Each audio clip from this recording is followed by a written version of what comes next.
कहानी शुरू होती है ऑस्ट्रेलिया के एक छोटे से शहर से, जहां दो दोस्त जेसन और माइक अपनी छुट्टियों को यादगार बनाने की प्लानिंग कर रहे थे। माइक ने मुस्कुराते हुए कहा, क्यों ना इस बार हम शहर से दूर अंदरूनी इलाके की ओर चलें, थोड़ा रोमांच, थोड़ी शांति, यही उनका मकसद था। लेकिन जब जेसन की गर्लफ्रेंड नताशा को यह बात पता चली तो उसने भी साथ चलने का फैसला किया और अपने साथ अपनी एक दोस्त मेलनी को बुलाने की प्लानिंग करने लगी। इसी बीच माइक ने जेसन को एक डरावनी कहानी सुनाई। एक जगह थी, चार्लीज फार्म। कहा जाता है 1980 के दशक में वहां एक भयानक हत्याकांड हुआ था, जिसके बाद से कोई भी इंसान वहां रह नहीं पाया।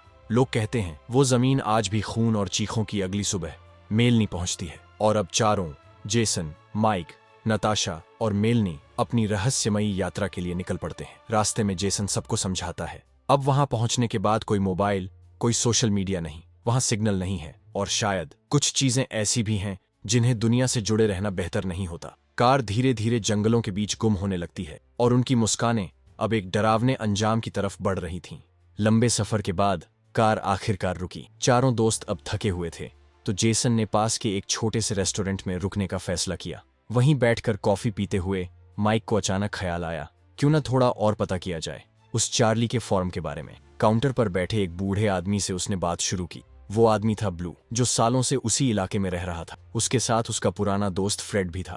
पहले सब कुछ सामान्य था, लेकिन जैसे ही माइक ने कहा, हम चार्ली फॉर्म जा रहे हैं, वहां का माहौल एकदम सन्नाटे में बदल गया। ब्लू ने सिर झुका लिया, फिर ठंडी आवाज में बोला, तुम्हें वहां नहीं जाना चाहिए। उसकी आंखों में डर था, सच्चा डर। वो बोला, वहां जो गया वापस नहीं लौटा, लोग बस गायब हो जाते हैं। नताशा ने हैरानी से पूछा, आखिर वहां ऐसा क्या है? लेकिन इससे पहले कि ब्लू कुछ और कहता, जेसन ने बीच में टोका, ठीक है, अब चलो, बहुत हुआ।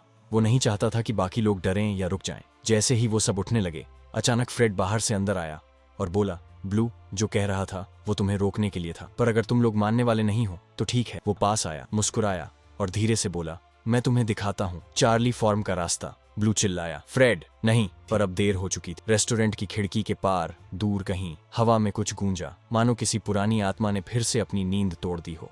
रात गहरा चुकी थी। रेस्टोरेंट से कुछ किलोमीटर दूर चारों दोस्तों ने सड़क किनारे एक जगह पर कैंप लगा लिया। आग जल रही थी, पर उसके आसपास का माहौल अजीब रूप से भारी था। आखिरकार नताशा और मेलनी अब और नहीं रुक पाईं।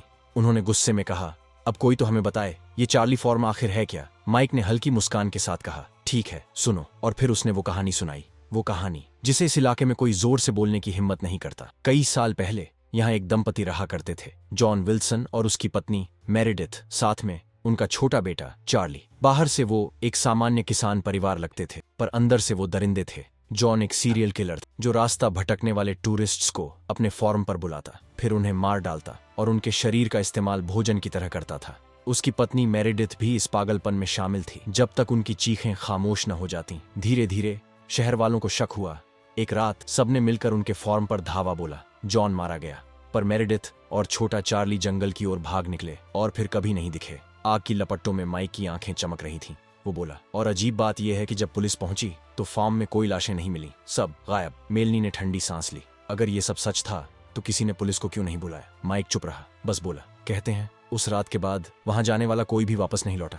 हवा का झोंका आया, टॉर्च हल्की सी झपकी, और कुछ पल के लिए किसी ने महसूस किया मानो पेड़ों के पीछे से कोई देख रहा हो। मेलनी ने डरते हुए कहा, मुझे समझ नहीं आता, तुम सब ऐसी जगह पर जाना क्यों चाहते हो? जेसन मुस्कुराया, कभी कभी सच्चाई सिर्फ डर के उस पार होती है, आग की लौ हिलती है। हालांकि शुरू में उन्हें थोड़ा शक हुआ, लेकिन आखिरकार उन्होंने सफर जारी रखने का फैसला किया। अगले ही दिन वे सब चार्ली के फॉर्म की ओर निकल पड़े। रास्ते में एक मोड़ पर वे दिशा को लेकर उलझ गए।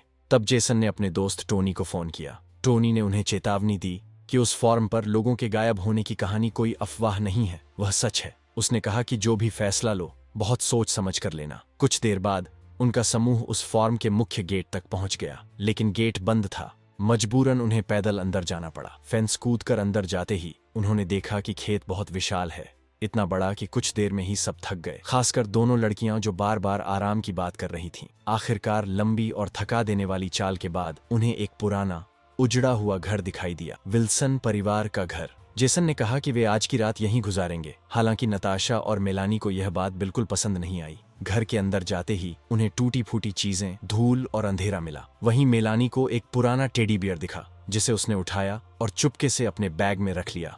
उसे क्या पता था, यही खिलौना आने वाले डर का दरवाजा खोलने वाला है। यह रात का समय था। मेलानी और नताशा ने दीवार पर अपने नाम लिखकर वहां अपनी मौजूदगी की एक निशानी छोड़ दी, ताकि आने वाले सैलानी जान सकें कि वो भी इस जगह तक पहुंचे थे। अब कहानी हमें अतीत में ले जाती है, उस दिन की ओर जब गांव वालों ने इस घर पर धावा बोला था। ब्लू और उसके साथी जब अंदर दाखिल हुए तो उन्हें विल्सन परिवार की दरिंदगी के आखिरी सबूत मिले। कुछ लोग अब भी बिस्तर से बंधे हुए थे और हर कोने में इंसानी शरीर के टुकड़े बिखरे पड़े थे। दूसरी तरफ मेरिडिथ, जो चार्ली को गोदाम में छिपाने की कोशिश कर रही थी, भीड़ के हत्थे चढ़ गई। उसने पूरी ताकत से उन्हें रोकने की कोशिश की, लेकिन आखिर में ग्रामीणों की बेरहमी ने उसकी जान ले ली।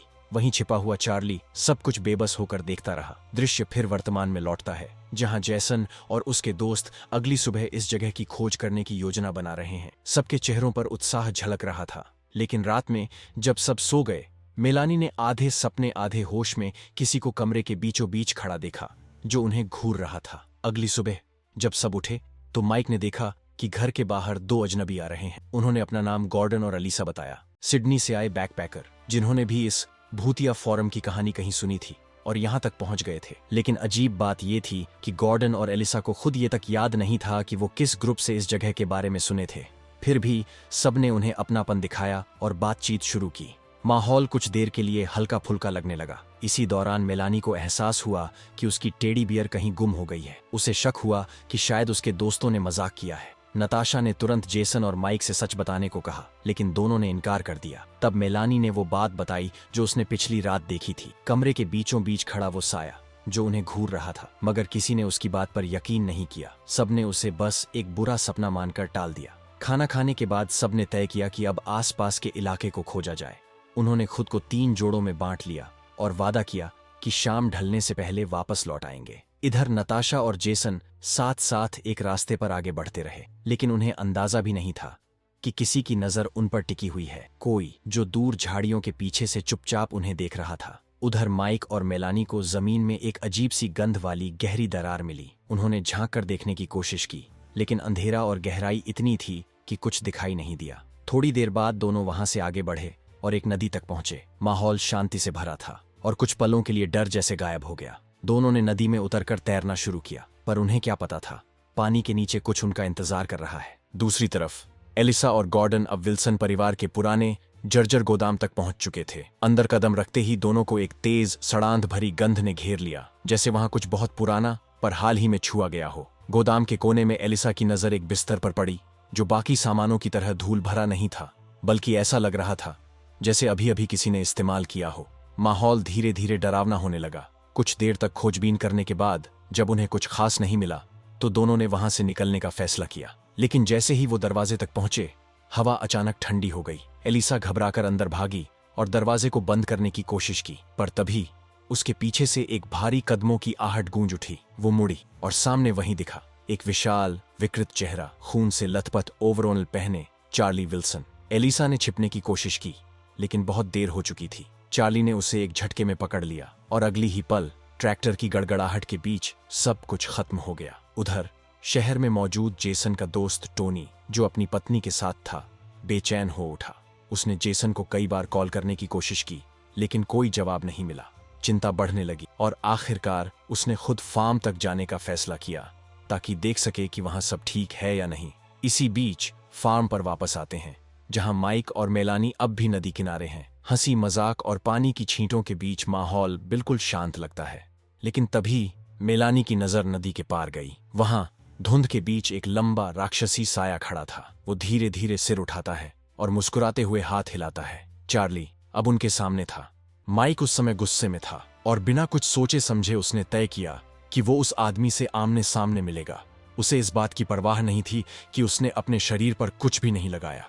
पास मत जाना, किसी ने चेतावनी दी थी। वो आदमी थोड़ा पागल है। लेकिन जब माइक की लाश उसके सामने पड़ी मिली, मेलानी का दिल जैसे थम गया। डर से कांपते हुए उसने जितनी तेज दौड़ सकती थी दौड़ लगाई, बस उस खौफनाक इंसान से दूर जाने के लिए। उधर मुख्य घर में टोनी आखिरकार अंदर पहुंचा। उसने पुकारा, जेसन, सब लोग कहाँ हो? लेकिन जवाब में बस सन्नाटा था। टोनी ने इधर उधर तलाश शुरू की।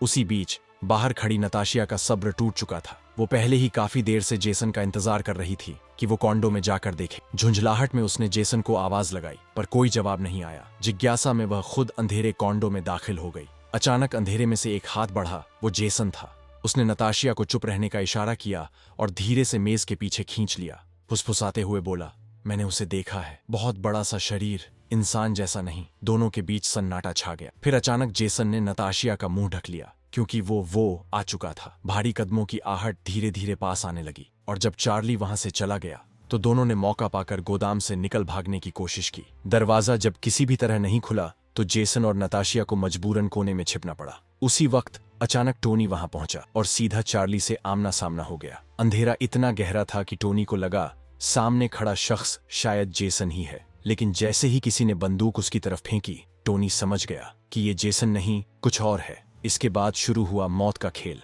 टोनी, जो पहले एक प्रोफेशनल फाइटर रह चुका था, झट से चार्ली पर गोलियां चलाने लगा। गोदाम के अंदर बंदूक की आवाजें गूंज उठीं और हर शॉट के साथ अंधेरे में दहशत फैल गई। लड़ाई के बीच टोनी बुरी तरह घायल हो गया। इसी बीच जेसन ने उसकी मदद करने की कोशिश की, पर उसकी एक गलती ने सब कुछ खत्म कर दिया। वो कोशिश टोनी और खुद उसकी मौत की वजह बन गई। अपने दोस्तों को मरते हुए देखकर नताशिया के होश उड़ गए।